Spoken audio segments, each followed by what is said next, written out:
Hello friends, स्वागत है आप सबका एक बार फिर से मेरे यूट्यूब चैनल दीप अकाउंटिंग पर। और आज की इस वीडियो में हम बात करेंगे किसी भी प्रोप्राइटर बिजनेस का जीएसटी रजिस्ट्रेशन कैसे करते हैं। तो चलिए वीडियो स्टार्ट करते हैं। तो इसके लिए हम क्या करेंगे, सबसे पहले हम गूगल क्रोम ओपन कर लेंगे। उसके बाद वहाँ पे हम टाइप करेंगे gst.gov.in। उसमें हम जीएसटी का साइट पे जाएंगे। उसके बाद हम क्या करेंगे, यहाँ पे हम नीचे स्क्रॉल करेंगे तो आपको वहाँ पे दिखेगा टैक्स पेयर स्लैब के अंदर नॉर्मल, टीडीएस, टीसीएस और एक रहेगा जीएसटी प्रैक्टिशनर। तो हमको यहाँ पे टैक्स पेयर नॉर्मल वाला जो है उसमें रजिस्ट्रेशन नाम पे क्लिक करना है। उसके बाद हम क्या करेंगे, ये पेज अभी लोडिंग हो रहा है, इसका ये खुल जाएगा। उसके बाद यहाँ पे आप देखिएगा, यहाँ पे लिखा हुआ है न्यू रजिस्ट्रेशन।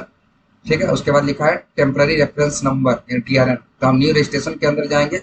यहाँ पे हम जो है ये छोटा सा जो फॉर्म है इसमें हम फिलअप करेंगे। ये टीआरएन जो है, ये टीआरएन कब जरूरत पड़ेगा वो भी हम आपको बताएंगे। तो पहले हम न्यू रजिस्ट्रेशन में चलते हैं। यहाँ पे I am a tax payer में क्लिक कर लेंगे। उसके बाद स्टेट अपना स्टेट जो है आपका सेलेक्ट कर लीजिएगा। उसके बाद डिस्ट्रिक्ट में आएंगे, डिस्ट्रिक्ट भी हम सेलेक्ट कर लेंगे। उसके बाद यहाँ पे पूछ रहा है legal name of the business. उसके बाद साइड में आप देखिए यहाँ पे लिखा हुआ है एज मेंशन्ड इन पैन, यानी कि पैन नंबर में आपका जो भी नाम लिखा हुआ है वो आपको देख करके वहां पे सही से पुट करना है। ठीक है, तो यहाँ पे हम अभी पैन नंबर में जो भी मेरा नाम है उसको हम यहाँ पे पुट कर देते हैं। उसके बाद क्या है, परमानेंट अकाउंट नंबर यानी कि पैन नंबर पूछ रहा था, हम यहाँ पे आप उसका पैन नंबर भी पुट कर देते हैं। ठीक है, उसके बाद क्या पूछ रहा है ईमेल एड्रेस, तो हमको यहाँ पे उसका ईमेल एड्रेस डालना है। उसके बाद उसका मोबाइल नंबर हमको यहाँ पे पुट कर देना है। उसके बाद हम नीचे आएंगे तो यहाँ पे देखिए कैप्चा कोड है, ये कैप्चा कोड हमको यहाँ पे सही से पुट कर देना है। उसके बाद हम यहाँ पे करेंगे प्रोसीड। उसके बाद क्या होगा कि दोनों में ओटीपी क्या होगा, यानी ईमेल और मोबाइल नंबर पे। तो ईमेल और मोबाइल नंबर का ओटीपी जो है यहाँ पे हम पहले डाल देंगे। उसके बाद क्या करेंगे, प्रोसीड करेंगे। ठीक है, प्रोसीड करने के बाद क्या होगा कि यहाँ पे एक हमारे पास सक्सेसफुली का मैसेज आ जाएगा और उसमें क्या लिखा रहेगा कि रजिस्ट्रेशन प्रोसेस जो है वो पार्ट एक कंप्लीट हो गया है और योर टेम्पोररी रेफरेंस नंबर यानी कि टीआरएन जो हम आपको शुरू में बताए थे वो नंबर आपको यहाँ पे मोबाइल नंबर ईमेल आईडी में भी चला जाएगा और यहाँ पे भी आपको वो दिख जाएगा। अब हमको क्या करना है, यहाँ पे करना है प्रोसीड। ठीक है, अब यहाँ पे टीआरएन नंबर जो आया था वो टीआरएन नंबर हमको यहाँ पे डालना है और उसके बाद कैप्चा कोड डालेंगे। अब उसके बाद फिर से करेंगे प्रोसीड। तभी हम यहाँ पे टीआरएन नंबर डाल दिए, अब यहाँ पे कैप्चा कोड डाल देते हैं। उसके बाद यहाँ पे कर लेते हैं प्रोसीड। ठीक है, उसके बाद वापस से यहाँ पे अब जो ओटीपी जाएगा वो मोबाइल और ईमेल दोनों में सेम ओटीपी जाएगा। उस टाइम क्या था, अलग अलग ओटीपी गया था, अब दोनों में सेम ओटीपी जाएगा। आप कहीं से भी कोई सा भी ओटीपी आप बता सकते हैं। वो ओटीपी डालने के बाद हम यहाँ पे वापस से करेंगे प्रोसीड।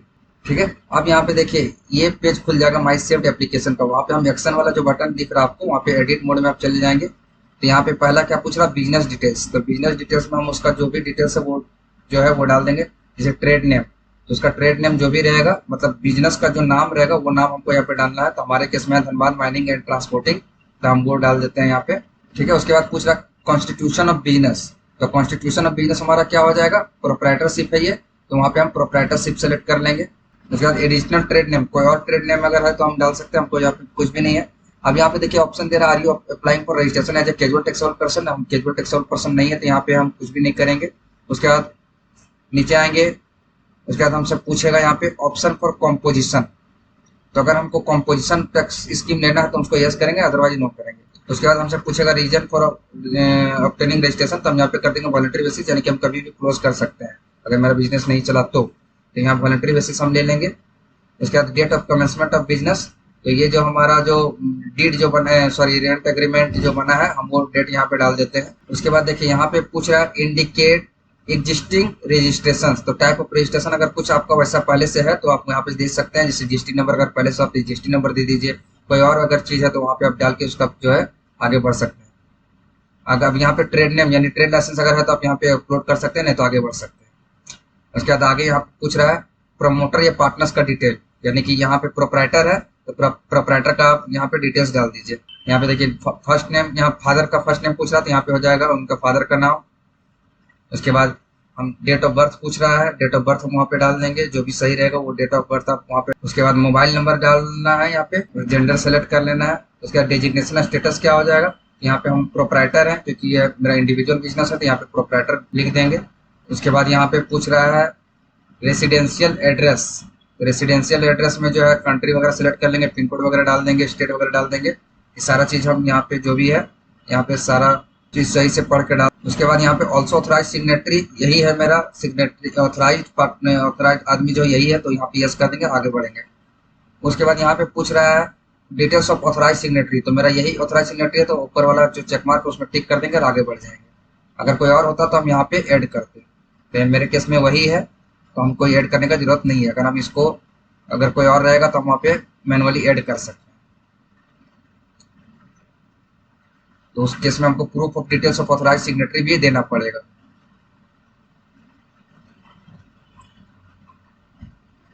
हम यहाँ पे पूछ रहे हैं डिटेल्स ऑफ ऑथराइज रिप्रेजेंटेटिव।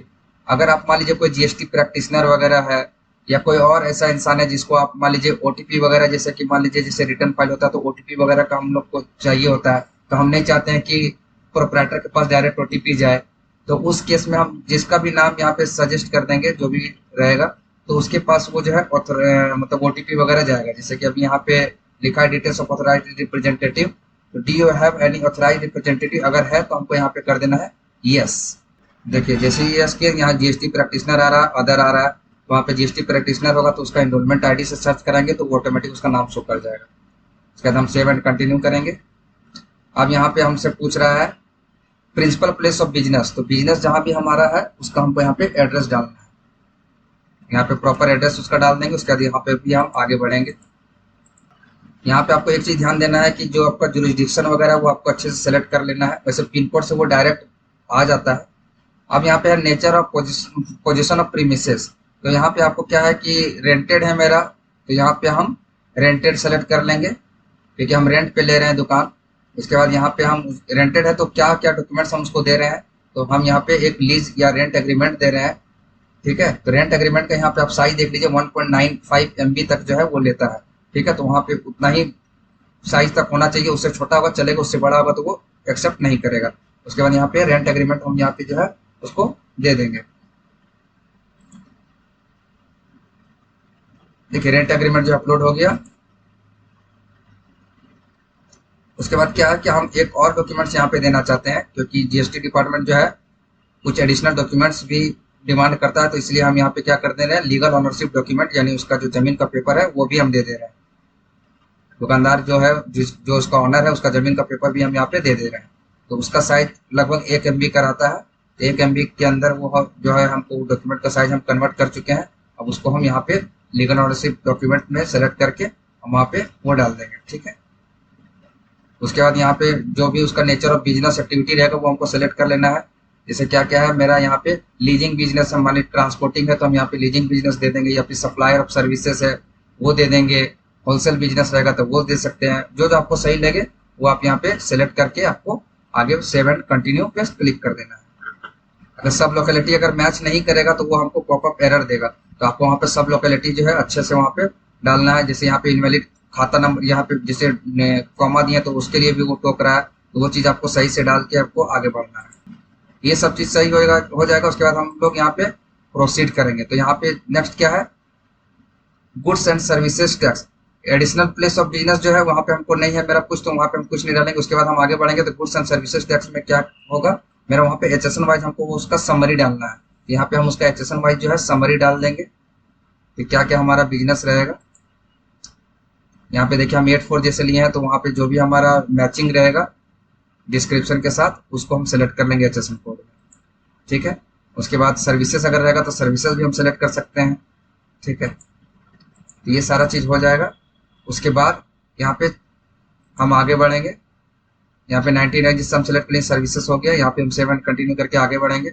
उसके बाद यहाँ पे देखिए ये जो है स्टेट स्पेसिफिक इंफॉर्मेशन, ये अगर आपके पास है तो आप दीजिए, नहीं तो कोई जरूरत नहीं है। उसके बाद यहाँ पे आधार ऑथेंटिकेशन के लिए आप यस कर दीजिएगा, तो उसके पास एक लिंक जाएगा ईमेल में, वहाँ पे वो क्या करेंगे अपना आधार नंबर डाल के OTP से वेरीफाई कर लेंगे। अगर मोबाइल नंबर उनका रजिस्टर्ड होगा तो वो आधार ऑथेंटिकेशन हो जाएगा। उसके बाद हम इसमें फिर से आगे बढ़ेंगे। उसके बाद वेरिफिकेशन कर लेंगे, यहाँ पे चेक मार्क कर लेंगे और उसका जो ड्रॉप डाउन में लिस्ट है उसका नाम सेलेक्ट करके प्लेस डाल करके उसके बाद OTP से वेरीफाई कर लेंगे। उसके बाद क्या प्रोसेस होगा कि अगला के पास जो है एक आधार OTP जाएगा, वो आधार ऑथेंटिकेशन करने के बाद उनके पास एक ARN नंबर जनरेट होगा। वो ARN नंबर से हम क्या कर सकते हैं, उसका स्टेटस चेक कर सकते हैं कि इसका रजिस्ट्रेशन का प्रोसेस कहाँ तक पहुंचा है। तो आशा करते हैं इस वीडियो में हम जो भी बताए हैं वो आपको अच्छे समझ में आया होगा। अगर कहीं पे कोई डाउट है तो आप हमसे पूछ सकते हैं, हम उसका एक्सप्लेन कमेंट में कर देंगे। धन्यवाद।